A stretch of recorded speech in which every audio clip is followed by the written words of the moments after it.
Hello दोस्तों, मैं अभिजीत सिंह स्वागत करता हूं आपके अपने YouTube channel am only study में। दोस्तों, आज के इस वीडियो बात करने वाले हम, अगर राष्ट्रपति महोदय किसी को क्षमादान देते हैं, यानी कोर्ट द्वारा किसी को दोषी ठहराया गया है और राष्ट्रपति महोदय अगर उसको क्षमादान देते हैं तो वो किस शक्तियों का प्रयोग करके उनको क्षमादान देते हैं, तो देखते हैं इसके बारे में जानकारी इस वीडियो में। इसलिए वीडियो को बिना स्किप किया आखिरी तक जरूर देखें। अगर आपने अभी तक चैनल को सब्सक्राइब नहीं किया है तो प्लीज़ चैनल को सब्सक्राइब करें ताकि ऐसी अपडेट आप तक पहुँचती रहे। चलिए फ्रेंड, वीडियो शुरू करते हैं। तो अनुच्छेद 72 के तहत राष्ट्रपति के पास ये अधिकार है कि राष्ट्रपति महोदय किसी को भी क्षमादान दे सकते हैं, यानी अगर वो जो है वो दोषी अगर राष्ट्रपति महोदय के पास जाता है तो किसी को भी राष्ट्रपति महोदय क्षमादान दे सकते हैं। ये जो है अनुच्छेद 72 में कहा गया, ठीक है। ये जो है राष्ट्रपति महोदय के पास जो है क्षमादान की शक्ति होती है, ठीक है। क्षमादान की शक्ति जो दी गई है तो संविधान के अनुच्छेद 72 में दी गई है, ठीक है। तो दोस्तों, अगर कोई भी दोषी यहाँ पर जो है जिसको यहाँ पर कोर्ट द्वारा दोषी ठहराया गया है, अगर वो यहाँ पर जो राष्ट्रपति के पास जाता है अपनी याचिका लेकर, तो राष्ट्रपति जो है अपने मतलब की शक्ति का प्रयोग करके यहाँ पर जो है, जो कि यहाँ पर 72 में कहा गया है कि राष्ट्रपति महोदय किसी को भी क्षमादान दे सकते हैं, तो प्रयोग करके उसको क्षमा कर सकते हैं। लेकिन राष्ट्रपति महोदय किस प्रकार से क्षमादान देते हैं और यहाँ पर जो है क्षमा शक्ति जो है का प्रयोग किस प्रकार से करते हैं, बात करते हैं उसके बारे में। तो राष्ट्रपति महोदय जो है मुख्यतः 4 प्रकार से क्षमादान दे सकते हैं, ठीक है। बात करते हैं सबसे बारी बारी करके। पहला क्या है, ठीक है, राष्ट्रपति महोदय जो है किसी को भी 4 प्रकार से क्षमा कर सकते हैं, ठीक है। पहला हो गया क्षमा, ठीक है। पहला क्या हो गया, क्षमा, ठीक है। दूसरा हो गया परिहार, ठीक है, परिहार। तीसरा हो गया लघुकरण, ठीक है, लघुकरण। चौथा हो गया प्राविलंबन, प्राविलंबन, ठीक है। अब बात करते हैं क्षमा के बारे में। तो अगर कोई भी यहाँ पर जो है जिसको यहाँ पर दोषी ठहराया गया है वो अगर यहाँ राष्ट्रपति के पास जाता है तो राष्ट्रपति किस प्रकार क्षमा करते हैं, तो यहाँ पर क्षमा में क्या होता है, क्षमा में जो है राष्ट्रपति महोदय जो है उसको पूर्णतः उस मतलब जो जिसको दोषी ठहराया गया है उसको यहाँ पर जो है पूर्णतः क्षमा कर देते हैं और यहाँ पर जो है वो दोषी मुक्त हो जाता है। जो है यहाँ पर जो है दोनों से मुक्त हो जाता है, यानी बंदीकरण, ठीक है, दोनों से मुक्त हो जाता है, ठीक है, बंदीकरण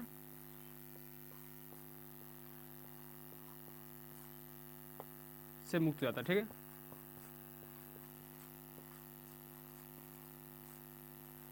मुक्ति मिल जाती है, ठीक है।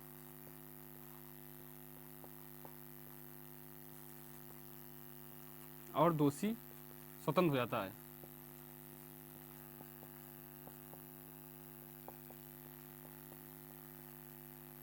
यानी क्षमा में क्या होता है, क्षमा में जो है जिस दोषी को यहाँ पर जो है मतलब कि कोर्ट द्वारा यहाँ पर जो है उसको दोषी ठहराया गया है, तो वहाँ पर जो अगर राष्ट्रपति उसको क्षमा करते हैं तो यहाँ पर जो है बंदी को जो है उस यहाँ पर जो है मुक्ति दी जाती है और यहाँ पर जो वो मतलब जो जिसको यहाँ पर क्षमा दान दिया जाता है वो यहाँ पर जो स्वतंत्र है और एक आम नागरिक तरह जिंदगी जी सकता है।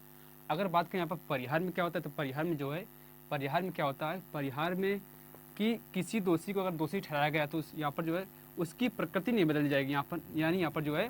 अगर उसको यहाँ पर जो है 10 साल का कठोर कारावास दिया गया है तो यहाँ पर जो है उसकी प्रकृति नहीं बदली जाएगी, बल्कि यहाँ पर जो है उसको कम कर दिया जाएगा। यानी यहाँ का अगर 10 साल का कठोर कारावास है, ठीक है, अगर 10 साल का कठोर कारावास है तो उसको कम करके यहाँ पर जो है 2 साल या मतलब कि और कम करके या फिर ज़्यादा करके या 5 साल यहाँ पर जो है 5 साल या 2 साल कम कर दिया जाता है, ठीक है। यानी परिहार में क्या हो जाता है कि यहाँ पर जो है और लेकिन कठोर कारावासी रहेगा, ठीक है, कठोर कारावासी रहेगा, ठीक है। यानी यहाँ पर जो इसमें क्या होता है, परिहार में होता है कि यहाँ पर जो है किसी को अगर दोषी ठहराया गया और यहाँ पर जो है उसको 10 साल का कठोर कारावास मिला है, तो अगर राष्ट्रपति उसको परिहार करते हैं तो यहाँ पर जो है उसको यहाँ पर जो है 10 साल की बजाय यहाँ पर जो 2 साल या 5 साल कर सकते हैं, लेकिन यहाँ पर जो कठोर कारावासी रहेगा, ठीक है। अगर बात करें लघुकरण क्या होता है, लघुकरण क्या है, लघुकरण में ये होता है कि दंड जो है जो दंड दिया गया है उसकी यहाँ पर जो है प्रकृति बदल दी जाती है। यानी यहाँ पर जो है अगर किसी को मृत्युदंड दिया गया है तो उसको यहाँ पर जो है अगर यहाँ पर मृत्युदंड दिया गया है तो उसकी मतलब की प्रकृति बदल करके यहाँ पर जो है मृत्युदंड ना करके यहाँ पर जो है उसको यहाँ पर जो है ना देकर, यानी उसकी जो प्रकृति बदल दी जाती है और मतलब कि मृत्युदंड ना देकर हो सकता है उसको यहाँ पर जो है 10 साल या 2 साल या मतलब कि 2 साल का कठोर कारावास, कठोर या साधारण कारावास में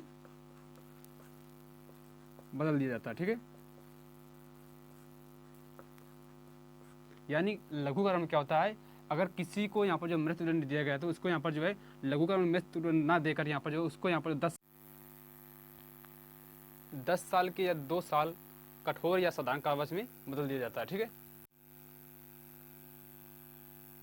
बात करें अगर प्राविलंबन की, तो प्राविलंबन में क्या होता है, प्राविलंबन में ये होता है कि यहाँ पर जो है दोषी को जो है अगर फांसी दी गई, विशेषकर क्या हो मतलब कि इसमें रोक लगाना होता है। ठीक है, प्राविलंबन में क्या होता है, रोक लगाना होता है। ठीक है,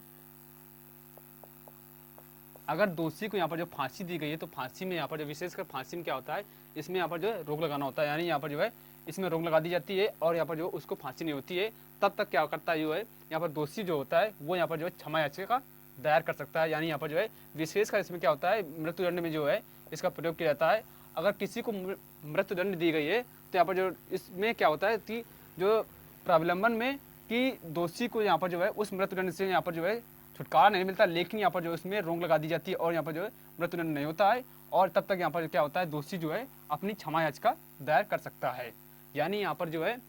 क्षमा में क्या है, क्षमा में यहाँ पर जो है दोषी को दोनों बंदीकरण व दंड दोनों से मुक्त कर दिया जाता है और यहाँ पर जो है उसको स्वतंत्रता मिल जाती है, वो एक आम नागरिक तरह जी सकता है। अगर बात करें यहाँ पर जो परिहार में क्या होता है, तो परिहार में जो होता है जो उसकी प्रकृति होती है, यानी यहाँ पर जो है अगर उसको 10 साल का कठोर कारावास दिया गया है तो 10 साल का कठोर कारावास ही रहेगा, लेकिन यहाँ पर जो उसकी जो समय सीमा है वो कम कर दी जाती है। यानी यहाँ पर 10 साल की जगह यहाँ पर जो 2 साल या 5 साल कर दी जा सकती है और यहाँ पर जो है उसका जो है समय जो है कम कर दिया जाता है। लेकिन अगर बात करें लघुकरण में यहाँ पर जो है कि उसके जो दंड दिया गया उसको कम कर दिया जाता है। यानी यहाँ पर अगर किसी को मृत्युदंड दी गई है तो उसके यहाँ पर जो है उसके जो प्रकृति को चेंज कर दिया जाता है, यानी यहाँ पर जो मृत्युदंड न देकर यहाँ पर जो है उसको यहाँ पर जो 10 साल या 2 साल का यहाँ पर जो है कठोर या साधारण कारावास में बदल दिया जाता है। लेकिन अगर बात करें प्राविलंबन की, तो प्राविलंबन में क्या होता है, यहाँ पर जो है उसमें ये होता है कि यहाँ पर जो रोक लगा, विशेषकर इसमें क्या होता है, रोक लगाना होता है। अगर किसी को फांसी दी गई है तो उस फांसी में यहाँ पर जो है रोक लगाना होता है और यहाँ पर जो बाद में जो है वो जो है दोषी ताकि अपना क्षमा याचिका दायर कर सके। और ये सब अनुच्छेद 72 में दिया गया है, यानी भारतीय अनुच्छेद 72 में दिया गया है, राष्ट्रपति को ये अधिकार दिया गया है। ठीक है, और ये जो अधिकार है ये अधिकार राष्ट्रपति महोदय अपने यहाँ पर जो सलाह के द्वारा प्रयोग करते हैं, यानी अपने जो सहायक उनसे मतलब सलाह लेकर ये यहाँ पर, यानी अगर राष्ट्रपति महोदय को लगता है कि दोषी क्षमा करने योग्य है तो इन चारों में से किसी भी एक प्रकार से यहाँ पर राष्ट्रपति महोदय जो है जो कि सलाह लेकर उस दोषी को क्षमा कर सकते हैं, या फिर अगर ये लगता है कि दोषी क्षमा करने योग्य नहीं है और यहाँ पर जो है उसका दोष जो है जो कि बड़ा दोष है और वो क्षमा करने योग्य नहीं है, तो यहाँ पर जो है जो राष्ट्रपति महोदय होते हैं तो उसकी याचिका को खारिज कर सकते हैं और यहाँ पर जो है जो जो जो कोर्ट ने आदेश दिया है उस आदेश को यहाँ पर जो है जो कि लागू रख सकते हैं। तो दोस्तों ये था आज का वीडियो। आई होप आपकी वीडियो पसंद आया। अगर वीडियो पसंद आया तो लाइक करें, चैनल को सब्सक्राइब करें और बेल आइकन को दबाएं ताकि ऐसी अपडेट आप तक पहुँचती रहे। Thank you for watching.